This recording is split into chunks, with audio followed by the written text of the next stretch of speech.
तो मूवी की शुरुआत एक एनिमेशन से होता है और हमें एक हिरण के बच्चे की कहानी दिखाई जाती है। इस हिरण के बच्चे का नाम बम्बी था, जो अपने मॉम के साथ जंगल में रहा करता था। काफी खुशहाली से उनकी जिंदगी व्यतीत हो रही थी, लेकिन एक दिन कुछ शिकारी उसकी मॉम का शिकार कर लेते हैं और इसी तरह वो इस खतरनाक जंगल में अकेला रह जाता है। जंगल के खतरों से बचते बचाते सालों की जिंदगी वो ऐसे अकेले में ही गुजार लेता है, जिसके बाद फाइनली बम्बी को अपना पार्टनर भी मिल चुकी थी। उसकी फैमिली अब दोबारा से भरने शुरू हो चुके थे। उसका अब एक बच्चा भी था। इसी वजह से बम्बी अपने बचपन की तरह ही खुश रहने लगा था, लेकिन शायद किस्मत को उसकी खुशी देखी ही नहीं गई। यहीं पर अब दोबारा से इनकी खुशियों में मुश्किलें आना शुरू हो गईं, क्योंकि अब इंसान जंगलों को काटना शुरू कर दिए थे और आए दिन इन्हें अपना घर बदलना पड़ जाता था। एक दिन जब बम्बी की पूरी फैमिली जंगल के रास्ते से गुजरने वाली सड़क को क्रॉस कर ही रहे थे, तो एक तेजी से आता हुआ ट्रक उन्हें कुचल जाता है। बम्बी को तो माइनर में चोट लगी थी, पर बदकिस्मती से उसकी वाइफ उस ट्रक ड्राइवर की लापरवाही की वजह से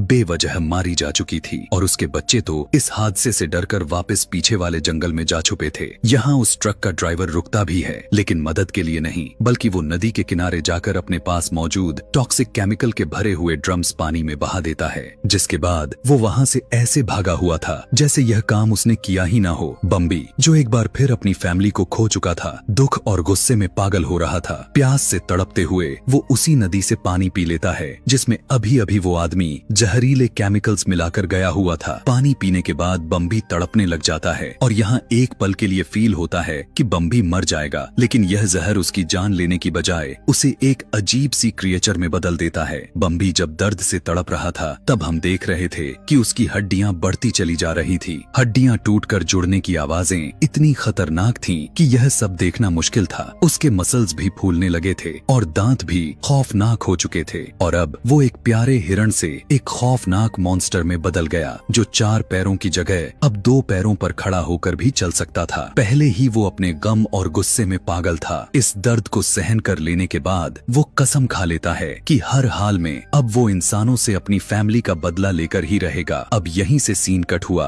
और हम रियलिटी में आ जाते हैं। हमें दिखाया गया जिना और उसका बेटा, जो अपने फैमिली के साथ थैंक्सगिविंग मनाने के लिए जा रहे थे। पर यहाँ पर जिना बहुत ही ज्यादा परेशान थी, क्योंकि हमेशा की तरह उसके हस्बैंड ने लास्ट मिनट पर अपना इरादा कैंसिल कर दिया था। अब जिना को अपने बेटा के साथ अकेले ही इतने लंबे सफर पर जाना था। इतनी लंबे ड्राइव को खुद करने का रिस्क नहीं लेती, इसीलिए वो एक टैक्सी बुक करवा लेती है ताकि वो जंगल में बने उस कैबिन में पहुंच जाए, जहाँ पर उसकी मदर इन लॉ यानी उसके बेटे बेंजी की ग्रैंड मदर रहती हैं। जंगल के टेढ़े मेढ़े रास्तों की वजह से बेंजी की तबीयत भी खराब रहती है और डैड के ना आने की वजह से उसका मूड खराब रहता है। तब जिना मजाक में उससे कहने लग गई कि अरे तुम्हारे डैड नहीं आए तो क्या हुआ, हमें कौन सा कोई इस जंगल में निकल जाएगा। यह सुनते ही ड्राइवर सीरियस हो जाता है और उन्हें वार्निंग देते हुए कहने लगा कि यह जंगल कोई आम जंगल नहीं है, यहाँ पर अक्सर लोग गायब हो जाया करते हैं। बेंजी को दोबारा से वॉमिटिंग होने लग जाती है और वो एकदम से ड्राइवर को गाड़ी रोकने को कहता है। अभी ड्राइवर ने ब्रेक पर पैर रखता ही है कि अचानक धमाका हो जाता है। कोई बहुत ही भारी चीज उनकी टैक्सी से टकरा गई। टकराव इतनी तेज थी कि गाड़ी हवा में ही उछल जाती है और बैलेंस खराब होने की वजह से खाई में गिर जाती और गाड़ी पलट जाती है। जिना और बेंजी किसी तरह अपनी जान बचाते हुए उस टूटी हुई गाड़ी से बाहर निकलने में कामयाब हो जाते हैं। इस टाइम वो जख्मी भी बहुत ज्यादा होने के साथ साथ काफी डरे भी हुए थे, क्योंकि उन्होंने महसूस किया हुआ था कि अंधेरे में कोई ड्राइवर बहुत ही बुरे तरीके से खींच कर ले गया था। वो कहाँ भी था कि यहाँ लोग गायब होते हैं, इसी वजह से वो और भी ज्यादा डर चुके थे। तभी इनकी डर को बढ़ाने के लिए जंगल के सन्नाटे में और भी ज्यादा डरावनी आवाज सुनाई दे पड़ती है। एक गुर्राहट और भारी कदमों की आवाज से उनको एहसास होता है कि उनके करीब कोई शिकार कर रहा है। अपनी जान बचाने के लिए यह दोनों माँ बेटा जंगल में ही भागने लग जाते हैं और आखिर में ग्रैंड माँ मैरी के कैबिन तक पहुँच ही जाते हैं। अंदर कैबिन में बाकी फैमिली उनका इंतजार कर रही थी। यहाँ पर साइमन के सभी भाई, उनकी वाइफ और बच्चे भी आए हुए थे और सभी का मूड खराब हो चुका था, क्योंकि साइमन बेंजी के डैड नहीं आए हुए थे। यहाँ पर आकर हमें पता चला कि बेंजी के ग्रैंड माँ को डिमेंशिया है। वो हमेशा अपनी चेयर पर बैठकर अजीब अजीब बातें करती रहती हैं और अजीब डरावने स्केचेस भी बनाती रहती हैं। एकदम अचानक से अब इनका दरवाजा जोर जोर से नॉक होने लग गया और जैसे ही ये लोग जाकर दरवाजा खोलते हैं तो दिखाया जाता है कि साइमन की फैमिली आई हुई थी। इस टाइम ये दोनों बहुत ही ज्यादा डरे हुए थे और कांप रहे थे।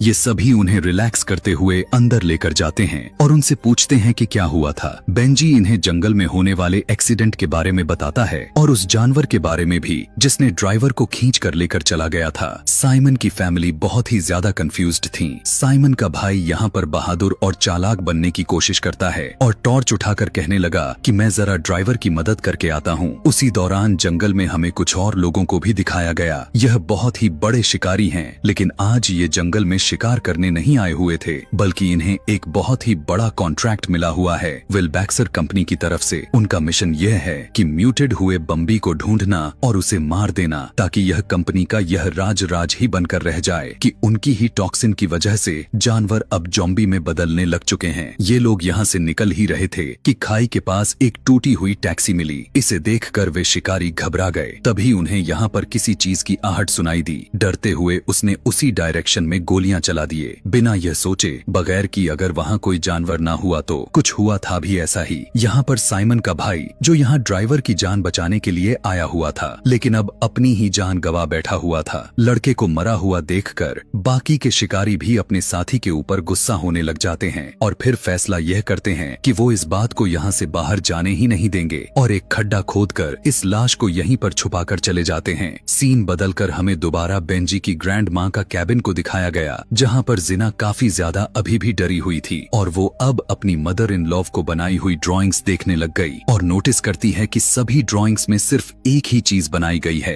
एक काला बड़ा सा हिरण जिसके सिंह बहुत ही खतरनाक दिख रहे थे। अगर ग्रैंड माँ इस मॉन्स्टर की तस्वीरें बना रही थीं, तो इसका साफ मतलब था कि उन्होंने इस मॉन्स्टर को बहुत ही करीब से देखा हुआ है और अब जिना समझ चुकी थी कि खतरा इनके बहुत करीब आ चुका है। बेंजी अपने ग्रैंड मदर के पास आकर देखता है कि वो क्या बोले जा रही हैं। वो बार बार यही एक ही बात को दोहराए जा रही थी कि वो सामने पार्क में खेल रहा है। बेंजी अपने ग्रैंड माँ की बातों को ना समझते हुए खिड़की से जब बाहर देखता है और जोर से चिल्ला देता है, क्योंकि जंगल के किनारे पेड़ों के बीचों बीच वही मॉन्स्टर खड़ा था। वो जंबी बना हुआ हिरन बम्बी ही था, जो किसी इंसानों की तरह अपने दो पैरों पर खड़ा हुआ था। उसकी आंखें आग की तरह लाल दिख रही थीं और बड़े बड़े सिंग उसे और भी ज्यादा डरावना बनाए जा रहे थे कि तभी अचानक से बम्बी एक जोरदार दहाड़ मारता है और कैबिन की तरफ भाग आता है। घर के अंदर भगदड़ मच जाती है। सभी अपने आप को बचाने की कोशिश कर रहे थे, पर बम्बी तो दरवाजा तोड़ते हुए अंदर घुस चुका था। जिना, बेंजी और बेंजी के अंकल तो अपनी जान बचाने के लिए जल्दी से बाहर निकल आते हैं, पर बेंजी की आंटी अपने आप को बचाने के लिए वॉशरूम में छुपने की कोशिश करती है, लेकिन बम्बी अब वहाँ का भी दरवाजा तोड़कर अपने सिंह को एक बार उसके बॉडी के अंदर स्टैब कर देता है। फिलहाल के लिए वो अपने आप को बचाते हुए वो वॉशरूम के विंडो से भागकर बाहर निकलती है, तो अब बम्बी भी उसके पीछे पड़ जाता है। इधर ये तीनों जो अब तक गाड़ी में बैठ चुके थे, ये अपनी आंखों से देखते हैं कि बम्बी बेदर्दी से उसकी गले में अपनी सिंग स्टैब करते हुए उसकी जान ही ले लेता है। इधर ये लोग लगातार अपने आप को बचाने के लिए इस कार को स्टार्ट करने की कोशिश करने में लगे पड़े थे,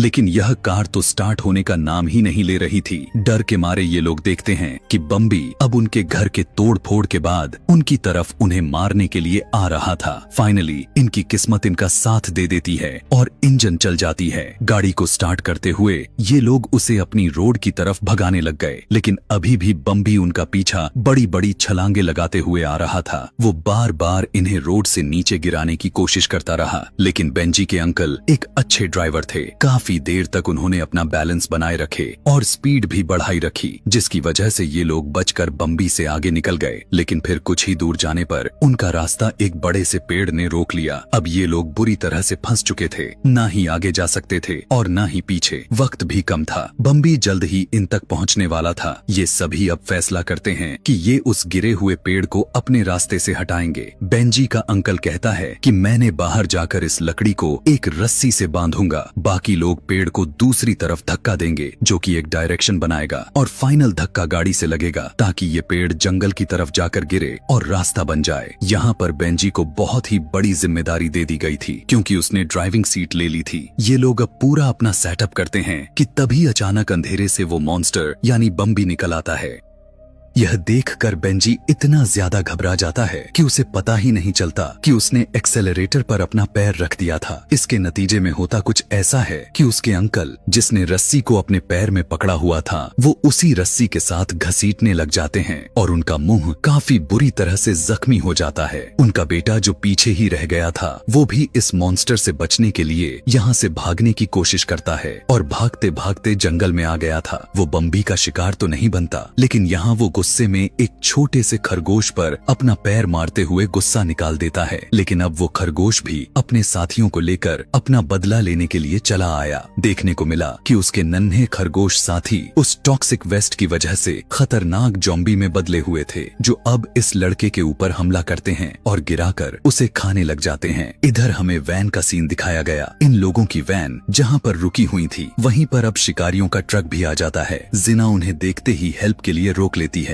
इसीलिए शिकारी इन सबको अपने ट्रक में बैठा लेते हैं। ये लोग जब अपने अड्डे पर पहुंच गए थे, तो वहां जाते ही जिना और बेंजी यह देखकर हैरान परेशान हो जाते हैं कि वहां पर साइमन भी था। वो इसी इलाके में रहने के बावजूद अपनी फैमिली के साथ डिनर करने नहीं आया हुआ था। आखिर उसे ऐसा क्या जरूरी काम पड़ गया था? उसे इस जंगल में साइमन अब कड़वा सच इन लोगों के सामने यह लेकर आता है कि वो उसी टॉक्सिक वेस्ट कंपनी का एक बहुत बड़ा ऑफिसर है। उससे एक बहुत बड़ी गलती हो गई थी, क्योंकि उसने ऑर्डर दे दिया था अपने टॉक्सिक वेस्ट को जंगल में फेंकने की, क्योंकि उस वेस्ट को एनवायरनमेंट फ्रेंडली बनाने के लिए उन्हें बहुत ज्यादा रिक्वायर्ड होता था। इसीलिए अब साइमन ने डिसाइड किया कि वो पैसा उस वेस्ट को साफ करने में नहीं लगाएगा, बल्कि उसने उस पैसे को खुद रख लिया और वेस्ट को जंगल के पानी में गिरवा दिया। उसी टॉक्सिक वेस्ट का पानी पीने के बाद बम्बी और जंगल के कई जानवर भयानक मॉन्स्टर में तब्दील हो गए। अगर ये बात कंपनी से बाहर चली जाती या किसी को पता चल जाती, तो कंपनी पर और उसके भी ऊपर एक बहुत बड़ा केस बन जाता और वो जेल चला जाता। अपने आप को बचाने के लिए ही उसने इन शिकारियों को हायर किया हुआ था और वही बम्बी और सारे जम्बी बने जानवरों को मारना चाहता था और इस जंगल को क्लियर करना चाहता था। यह सारी हकीकत सुनकर जिना उसके ऊपर चिल्लाने लग जाती है और उसे बताती है कि सिर्फ तुम्हारी इस गलती की वजह से तुम्हारा अपना ही भाई और भतीजा मर चुके हैं और अब मैं और तुम्हारा बेटा भी इसी हालातों से गुजर रहे हैं। साइमन कहता है, मुझे परवाह नहीं, मैं तो कभी भी यह जिम्मेदारी लेना ही नहीं चाहता था। बेंजी बाहर खड़ा हुआ यह सब कुछ सुन रहा था और यह जानकर कि उसके डैड उससे बिल्कुल भी प्यार नहीं करते, तो वो बहुत ही ज्यादा उदास हो जाता है और यहाँ से भाग जाता है। बेंजी कुछ ही दूर गया तो उसने देखा कि यहाँ पर एक पिंजरे को ढक कर रखा गया था। उसने कपड़ा हटाया तो यह देखकर हैरान रह गया कि यहाँ पर एक हिरण का बच्चा था। यह देखकर उसे समझ आ गया कि शिकारियों ने इस बच्चे को ट्रैप बनाया हुआ है ताकि उस मॉन्स्टर बम्बी को बुलाया जा सके। बेंजी को उस छोटे से बेचारे जानवर के अंदर अपना दर्द महसूस होता है। वो भी तो अपने डैड से दूर था, इसीलिए वो पिंजरा खोलकर उसे आजाद कर देता है। इधर बम्बी, जो इस टाइम एक दूसरी इंसान को भी मारने वाला था, उसे जैसे ही अपने बच्चे की खुशबू आती है तो वो उस आदमी को छोड़कर अपने बच्चे को ढूंढने के लिए निकल जाता है। अपने बच्चे को ढूंढते ढूंढते वो अब इन शिकारियों की कैंप के अंदर घुस गया था, जहां जाते ही उसे पहले बेंजी की ग्रैंड माँ दिख जाती हैं। इससे पहले कि वो बेंजी की ग्रैंड मदर को खा जाता,